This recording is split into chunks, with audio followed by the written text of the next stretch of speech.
அன்புக்குரியவர்களே, சகோதர பொறாமை என்னும் விவிலிய தொடரில் இன்று நிறைவாக உறவின் உத்திகளை பெற்றோர் பிள்ளைகளுக்கு கற்றுக் கொடுக்க வேண்டும். ஒரு குடும்பத்தில் ஒன்றுக்கு மேற்பட்ட குழந்தைகள் இருந்தால் அவர்களுக்கு இடையே நல்ல உறவு இருக்க வேண்டும். எனவே ஒருவரை ஒருவர் பாராட்ட, ஒருவரை ஒருவர் அன்பு செய்ய, ஒருவரை ஒருவர் ஊக்குவிக்க, வாழ்த்த, பரிசுகள் கொடுக்க பெற்றோர் பிள்ளைகளை ஊக்குவிக்க வேண்டும்.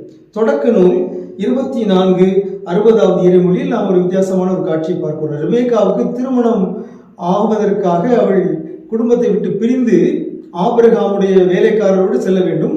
அப்போது ரெபேக்காவின் சகோதரிகள் ரெபேக்காவுக்கு ஆசி வழங்கி சொன்னார்கள், என் சகோதரியே, நீ 1000 நீ பெருகுவாய் என்று சகோதரியை ஆசீர்வதித்து வாழ்த்தி வழி அனுப்பி வைத்தார்கள்.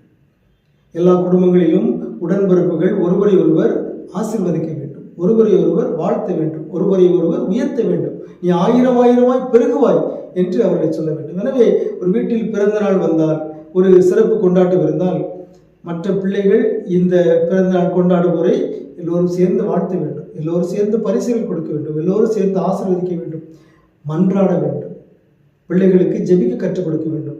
அக்காவுக்காக, தம்பிக்காக நீ கடவுளிடம் வேண்டு என்று சொல்ல வேண்டும்.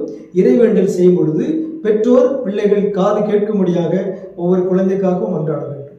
இவ்வாறு உறவின் உத்திகளை பயன்படுத்தி இந்த சகோதர பொறாமையை நம்முடைய உள்ளங்களிலிருந்து அகற்றலாம். அன்புக்குரியவர்களே, இந்த விவிலிய தொடரை உங்களுக்கு வழங்க எனக்கு உதவி செய்த வரைகலை கலைஞர் அருட்சகோதரர் ஆல்ரின் அவர்களுக்கு உங்கள் சார்பாக நன்றி தெரிவிக்கின்றேன். இறைவனின் பேரிரக்கத்தால் இன்னொரு விவிலிய தொடரில் உங்களை சந்திக்கின்ற வரையில் உங்களுக்கு அமைதி உரித்தாகுக.